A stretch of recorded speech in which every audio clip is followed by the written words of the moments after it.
Alden Richards at Catherine Bernardo, tuloy na nga ba ang kanilang proyekto?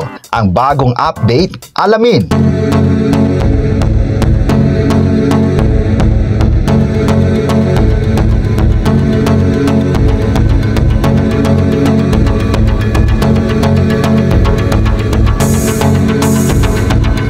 Super excited na ang Asia's multimedia star Alden Richards na muling makatrabaho ang kapamilya superstar at box office queen na si Catherine Bernardo.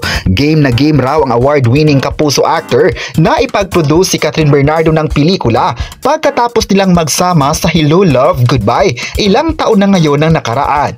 In fairness, matagal nang nagre-request ang mga fans ni Alden at Catherine Bernardo na gawa na ng Star Cinema o GMA Films ng Part 2 o sequel ang kanilang unang blockbuster movie. Nasabi na ni Alden Richards sa panayam na sa kanya at ilan pang members ng showbiz press na naghintay lang siya ng tawag ng mga busing ng Star Cinema at ABS-CBN Productions para sa next project nila ni Catherine Bernardo.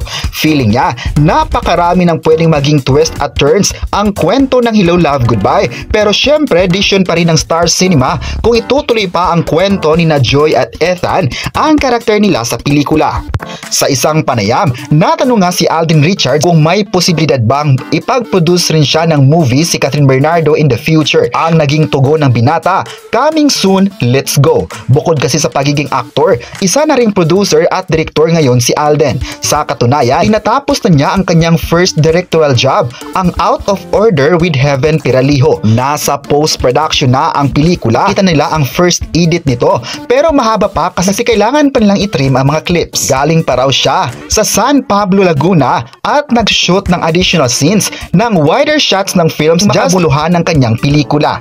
At doon din ay grateful siya sa GMA Network. At of course, dahil dyan sa partnership ng Viva Films at My Riyadh Entertainment. Nabanggit din ni Alden ang ilang detalye kung paano nabuo ang movie nila ni Heaven Piralijo. Ayon pa ni Alden Richards, nung nagkaroon ng proposal sa Viva Line Production, sinabi na nila itong yes. Na binigyan nila ng full control ang mga bagay, from scripting to cast at shoot locations. At nung panahon na nalaman nila na siya ang magde-direct ay sinabi nila itong yes. Lang courtesy to Viva and GMA Films, naghingi sila ng mga listahan ng mga actors na pwedeng makatrabaho sa kanyang pelikula.